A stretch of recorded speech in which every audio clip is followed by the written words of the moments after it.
Well, hello, everybody. Welcome to Red Tool House. We're actually not at Red Tool House today. We are down in eastern Tennessee.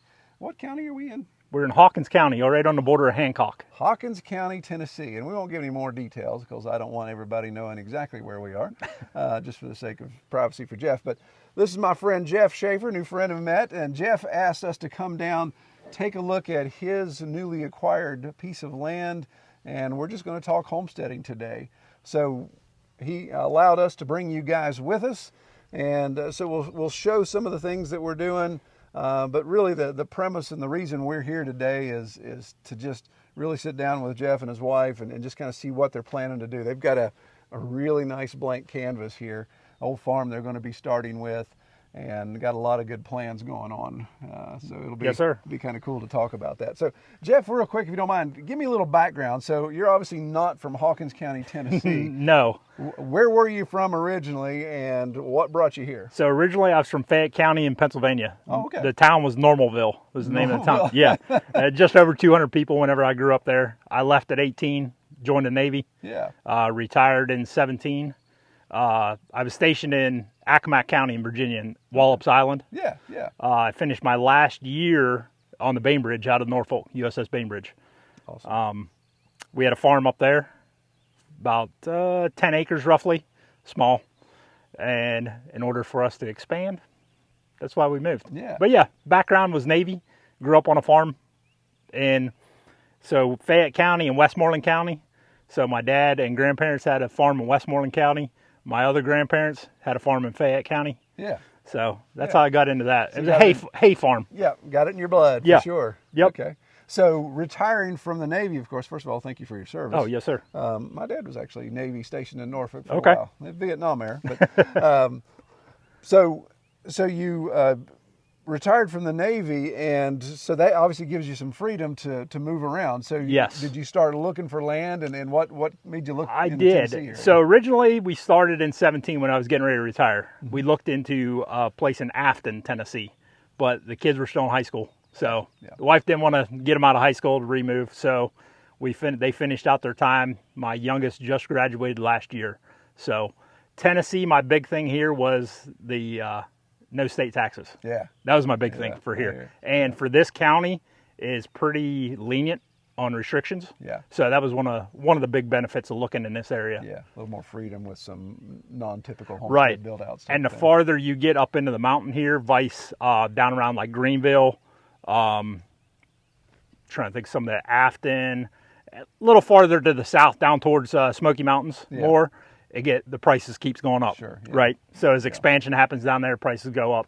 But up here, prices have stayed down. Yeah. But over the last year and a half, 2 years, it's starting to go up. Oh yeah, we're seeing that everywhere. I mean, people are recognizing they need to get out of the city. For Exactly. Sure. Yeah.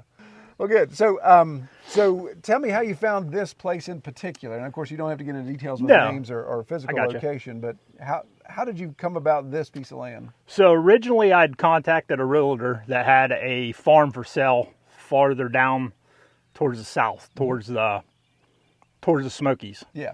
But by the time I was able to come look at it, it had sold within a week. Yeah. So we started going around, looking at different houses and everything, and places around here with houses, they wanted $600,000 to $700,000. I was like, I'm not spending that kind of money.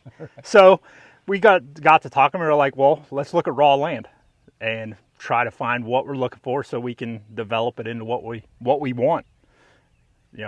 Our biggest reason up there for not staying there was the price of property up there. We couldn't expand. Yeah. They just wanted way too much. Yeah.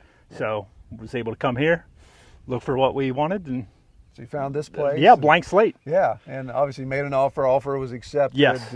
Selling your property back in Virginia. All that's still kind of fleshing out, right? Yep. The end of the month. One of the guys I hired is actually buying my property in Virginia. Right. Yeah. Well, that's worked out well. So tell me a little bit give me the 40,000 foot elevation view of what we're sitting on. How many acres? Just kind of maybe a little bit of history behind it, what you know of it. So this is originally part of the Collins farm, which is right across the line here. Yeah. Right, you can see the old farmhouse and the newer farmhouse and the old barns. But this actual piece here is just over 87 acres. Nice. So 20 acres is pasture right here.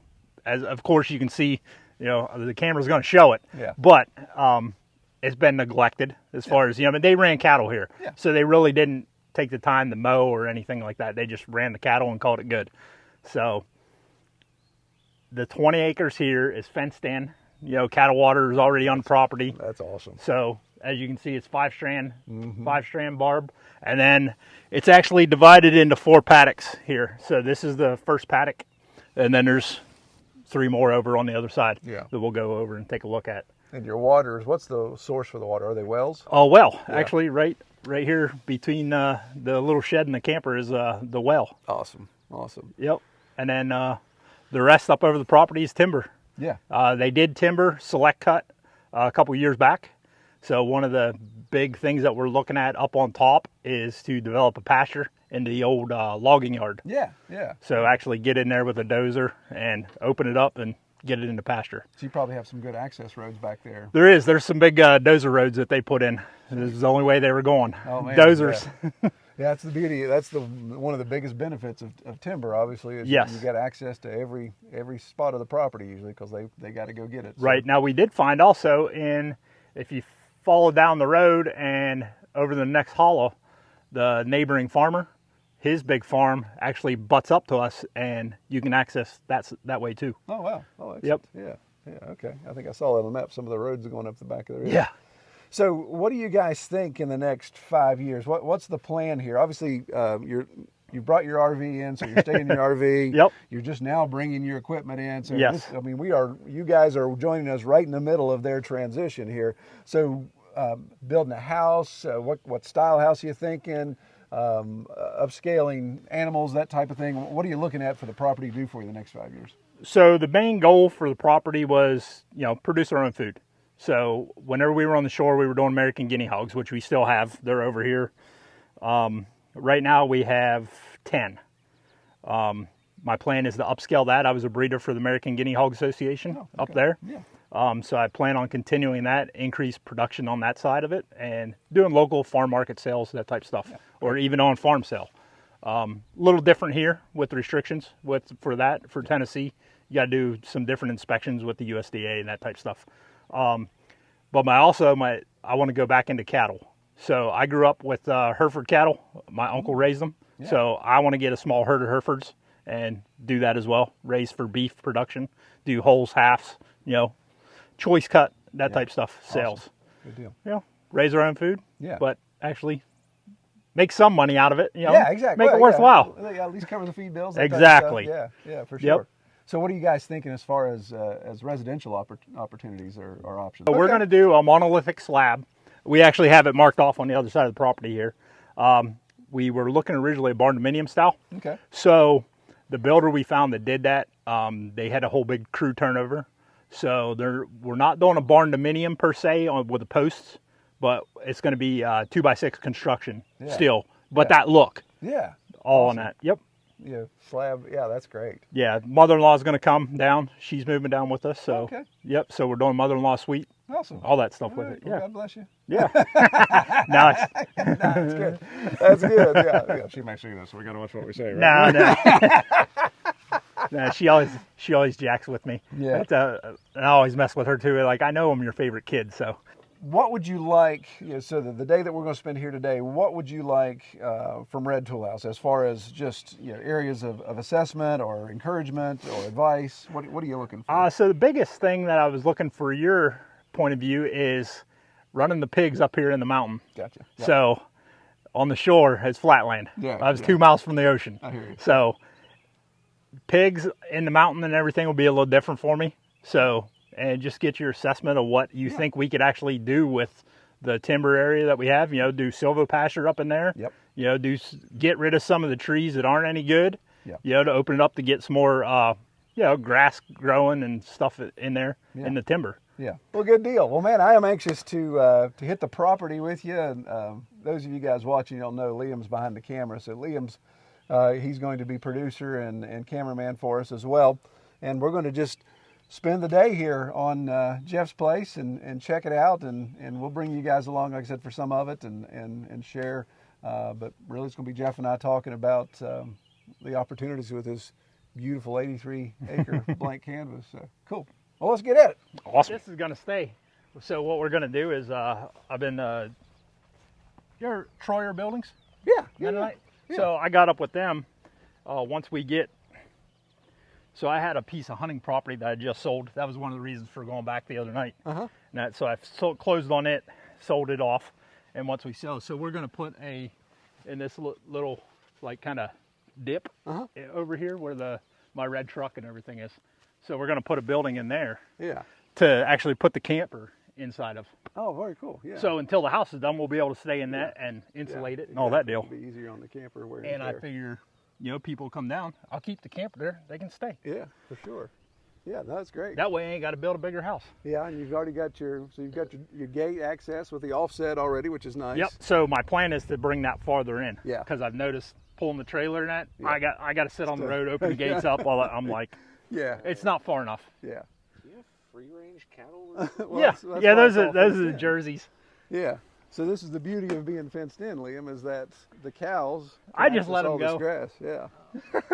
They don't scratch on anything. Yep. Now my neighbor's cows did get over here and they busted a mirror off my red truck. Yeah. So what's cool is it's actually the farmer that gets fenced in. Yeah. Not the animals. Yeah. Right. Yeah. Yeah. Girl. So these are actually my daughter's jerseys. Yeah.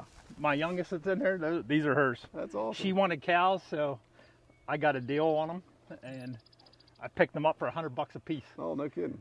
Now see. Yep. When I see the swine relaxing over here. Yeah, I don't know why they don't lay in the water hole. Yeah. So that's one of the things with this property that we found is there is an underground cave system with creeks. Yep. I was gonna say that, with all the as you can see, it's got a dip here.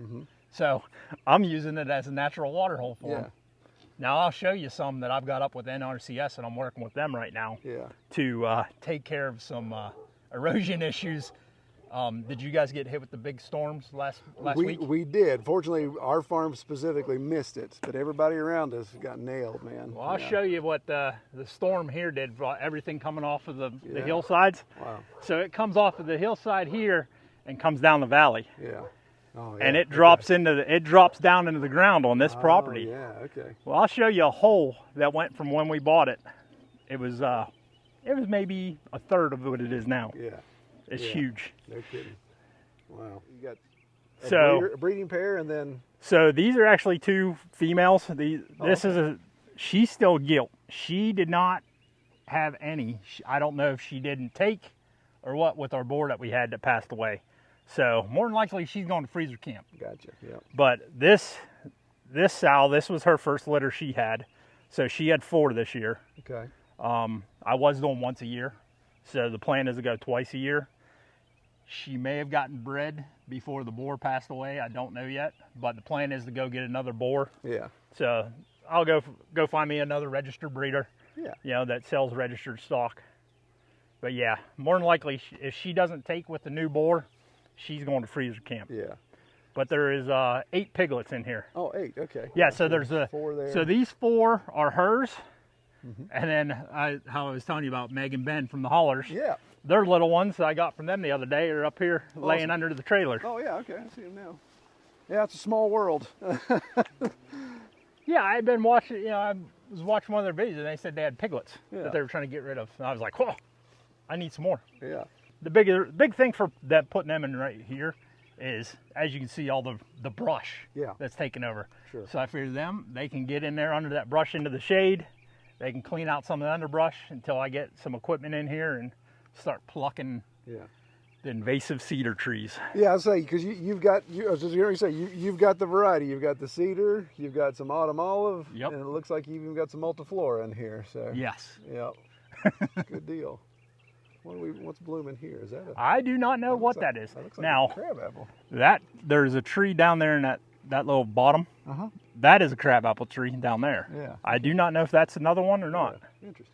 So this is the front, kind of the front corner of the property. The property line is right here along that fence line. Yeah. Yep. So that fence line runs to that big.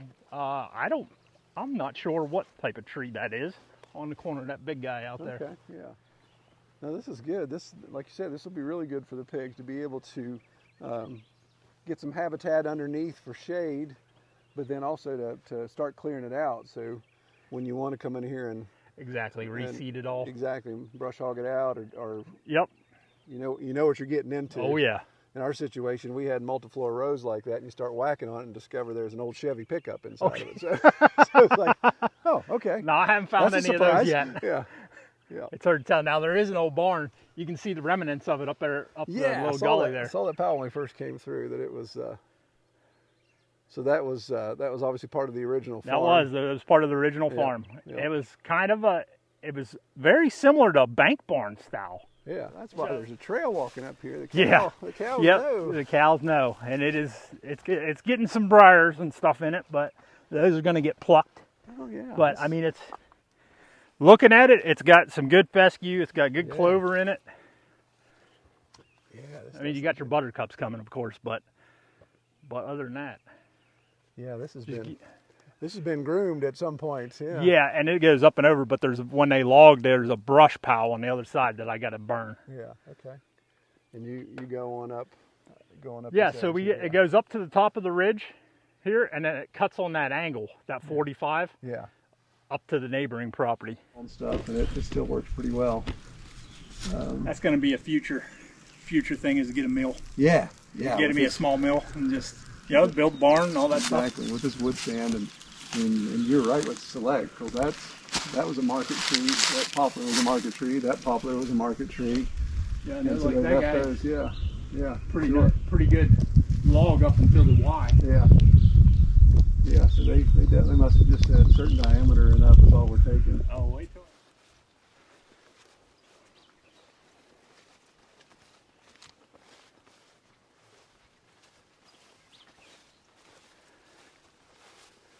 Yeah, goodness, you definitely won't have any problem supporting 10 head anytime soon.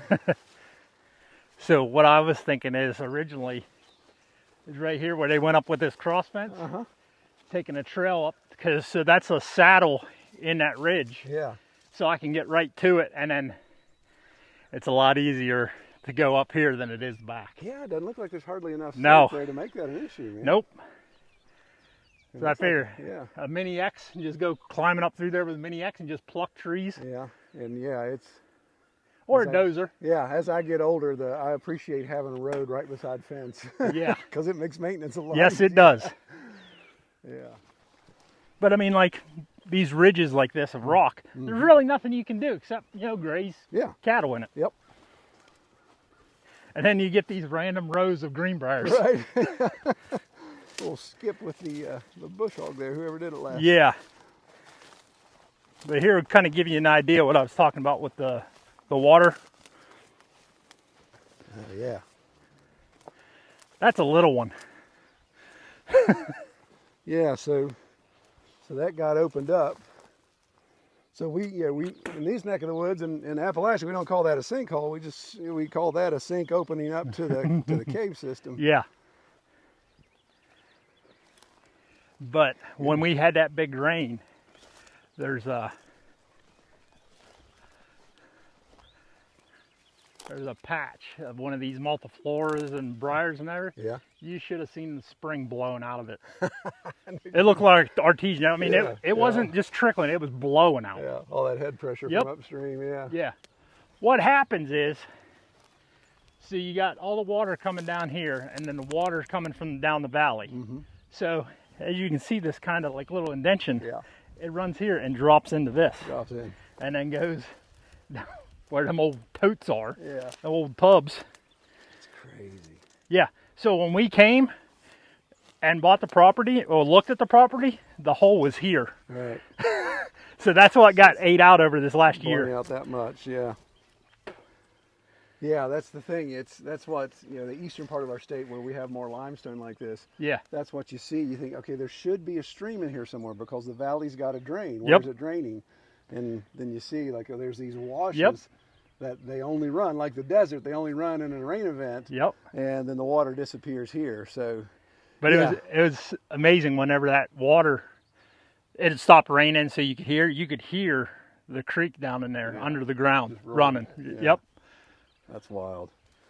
Yeah, this definitely will become an issue for the cattle, of course. Yes. You don't want them falling in Yep. that. So that's my plan with NRCS. We're going to get in, fill it with what we have, these rocks and everything, and then I figure rip-wrap it, keep it from eroding all this out, and we can get it somewhat level. Just mitigate it. Yeah, exactly. Absolutely.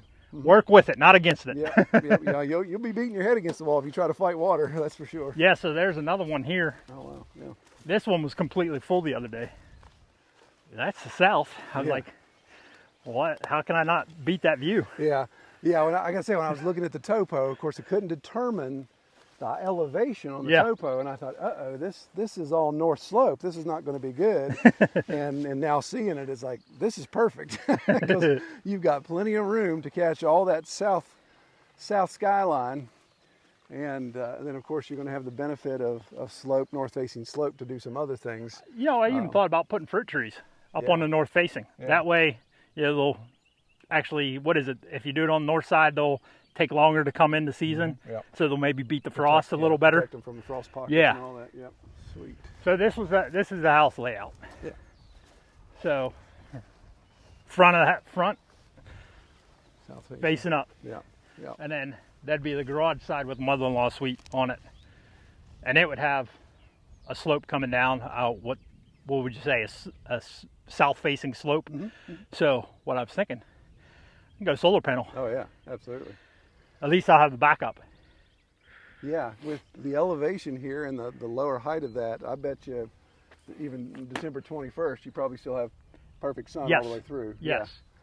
Yeah, so there's no reason in the world not to embrace solar in that situation. So where's your property line? Is somewhere around in here somewhere, isn't it? Property line is over in that timber. Oh, okay. And then it goes all the way up. Well, you can see where they brought the fence across. It doesn't go to the property. It goes, so basically the proper line is the road all the way up around to the neighbor. Ah, okay. So it comes over that point right down at that neighbor that's in the turn there. Yep, the neighbor up here. So it goes basically the proper line that runs back through that water area, that lowland. It goes straight up over the hill. Yeah, okay. And then as far as this way, it goes up. It goes straight up. Yeah. And we'll go right along the fence line. Okay, yeah. I was thinking it looked like your road, or at least the watershed went. Yeah, there's at one point it gets close to the edge of the property line. There's a road, so you see this like ridge that comes down. So there's a road that cuts up in on this side. Okay. It goes up into and then up on the top. Gotcha. And we can split. We can go to the top of this ridge, or we can go all the way to the top, all the way up. Awesome. Yeah, that makes sense. The log yard is all the way up on the top. Yeah. So there's a spring that comes across from the neighbor. Kind of show you it here. Wow. It's putting out a lot of volume right now too. Goodness. Yeah. That is crazy. And that's the beauty of being limestone. That water's as clean as anything. I guarantee it. Yeah. So here's the other spring that comes in. So what I want to do is get it over into that pond. Yeah. Oh yeah. Well, it is a bit of a... So it needs cleaned out and redone. I think it's got a leak in it. To me, it just looks like a swamp hole now. Mosquito heaven. May not even get over there. It's all full of... Yeah. A lot of deadfall. So I was saying a dozer. Definitely need to get a dozer back into here.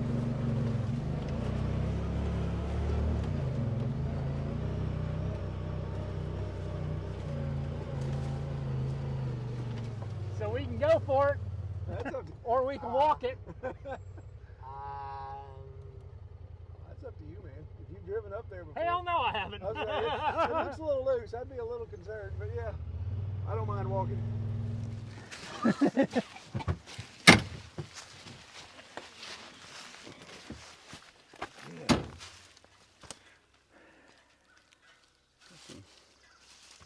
So that's a mocker nut hickory, I believe, right there. And then another shagbark. You still got some good timber left. Poplar, sugar maple, another hickory. Huh. More maple, red oak. Yeah, there's several red oak there. Well, I'd like to watch him come off a hill with load logs on that thing. That is steep. All right, so the top of this, you said that was the log staging area. So that's right on top. Probably the highest elevation of the property? Yes. Yeah. And the access road is completely grown. And there's like up there, there's a bowl. Yeah, okay. So if you looked on the aerial photo, you can see there's like a bowl up there. Yeah.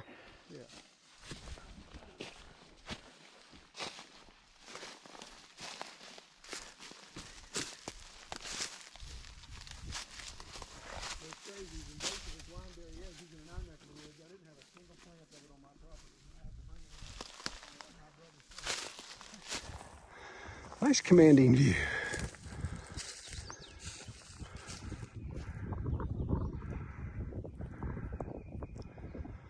I got cell service too.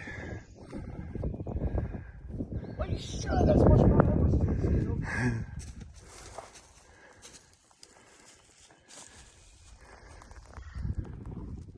Well, I really appreciate Jeff and his family letting us hang out with him for a day, walking that 83 acres. It was a really interesting piece of land to look at. I'm excited to see what Jeff can do with this land. Now, obviously what I'm going to do, the reason why he brought me down there was to do an assessment. So I will sit down, take all my notes, take all the video, more video than what you guys have seen today. And I'll write out this comprehensive, is what I call it, a comprehensive document, just explaining what we would do based upon his goals for the next 5-10 years. With that 20+ acre front meadowland, even with some of the overgrowth, some of the rocks that he has an incredible blank canvas in which to paint his homesteading dream.